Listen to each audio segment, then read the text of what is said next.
بسم اللہ الرحمن الرحیم۔ السلام علیکم ورحمۃ اللہ تعالی وبرکاتہ۔ آج سے ہم انشاءاللہ اسلامی واقعات کی سیریز شروع کرنے جا رہے ہیں۔ یہ ایسے واقعات ہیں جو ایمان کو جلا بخشنے والے اور عبرتناک بھی ہیں۔ ان واقعات سے ہم یہ جان پائیں گے کہ ہمارے اسلاف کیا تھے اور ہم کیا ہیں۔ ہمارے اسلاف نے دین اسلام کے لیے کیا کیا قربانیاں دیں، جس کی بدولت آج ہم مسلمان ہیں۔ زندہ قومیں اپنے اسلاف کے واقعات کو اس لیے دہراتی ہیں تاکہ آئندہ آنے والی نسلیں ان سے اپنے مستقبل کا نقشہ تیار کر سکیں اور اسے حسین سے حسین تر بنا سکیں۔ اپنی شاندار روایات اور بلند کردار کو سینے سے لگا کر اقوام عالم میں اپنی عظمت اور برتری کو قائم رکھ سکے۔ اس سیریز میں ہم ایسے واقعات کو بیان کرنے کی کوشش کریں گے جن کا تعلق حضرت نبی کریم صلی اللہ علیہ وسلم کی سیرت طیبہ اور آپ صلی اللہ علیہ وسلم کے ساتھ کفار کی بدسلوکیوں سے ہے۔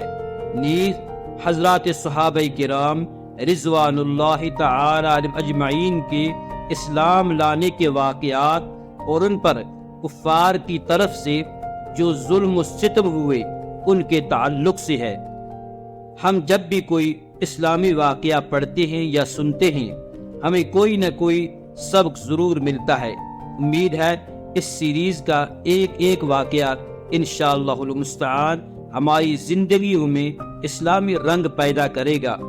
اپنے سامعین و ناظرین سے گزارش ہے اس سیریز میں کوئی خوبی پائیں تو وہ محض اللہ کی طرف سے ہے، اور اگر کوئی نقص پائیں تو اسے بندہ کی کم علمی سمجھیں، اور اگر اس سیریز کے واقعات کو مفید پائیں تو حصول ثواب کی خاطر اپنے حلقے احباب میں اس کے تعارف کی کوشش کریں۔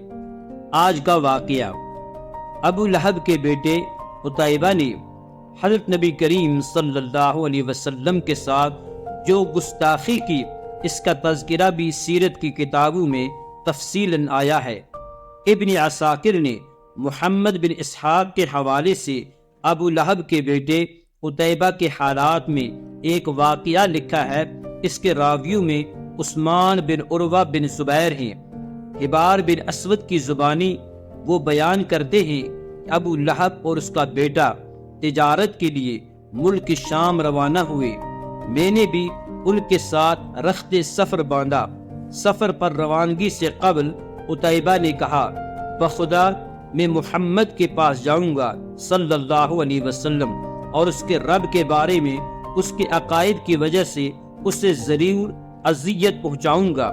وہ حضور نبی کریم صلی اللہ علیہ وسلم کے پاس آیا اور کہنے لگا، اے محمد صلی اللہ علیہ وسلم، میں اس کا انکار کرتا ہوں جس کے بارے میں تم کہتے ہو، یعنی سورہ نجم کی ان آیات کا انکار کرتا ہوں۔ وَالنَّجْمِ إِذَا هَوَىٰ اور ثُمَّ دَنَا فَتَدَلَّىٰ۔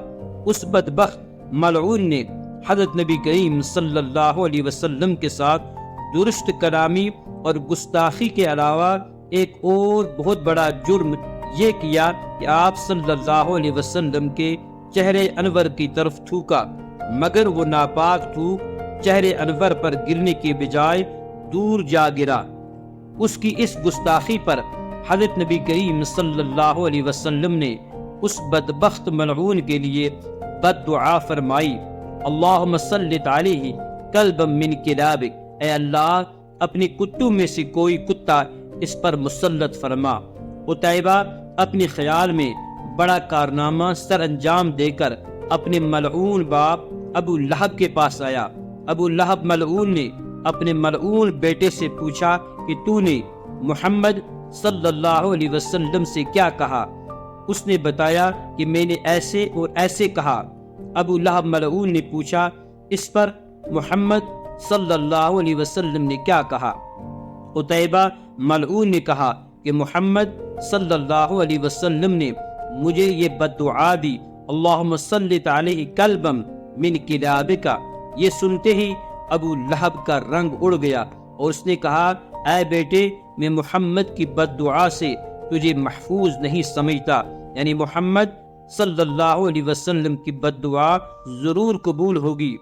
عبار بن اسود مزید بیان کرتے ہیں کہ ہم اس کے بعد شام کے سفر پر روانہ ہو گئے اور ابراہ کے مقام پر ہم نے قیام کیا۔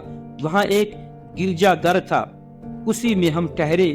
گرجا گھر کے پادری نے ہم سے کہا، ارے بھائیو، تم یہاں کیسے آئے ہو؟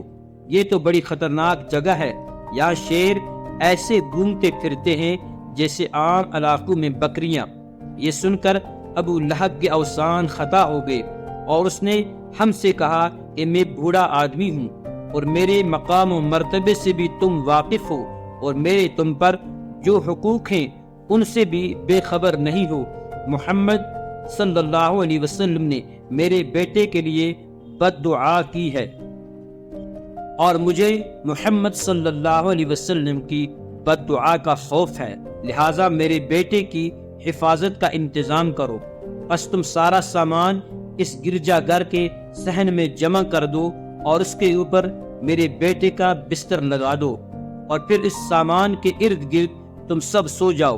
عبار بن اسود کہتے ہیں، ہم نے ایسا ہی کیا۔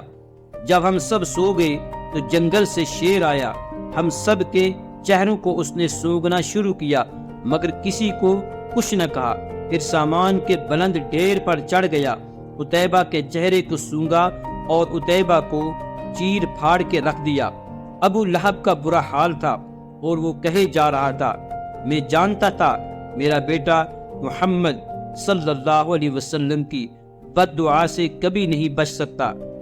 اس واقعہ سے ہمیں یہ سبق ملتا ہے کہ جو گستاخ رسول ہو، اللہ سبحانہ و تعالی اسے دنیا و آخرت میں رسوا و ذلیل کرتا ہے۔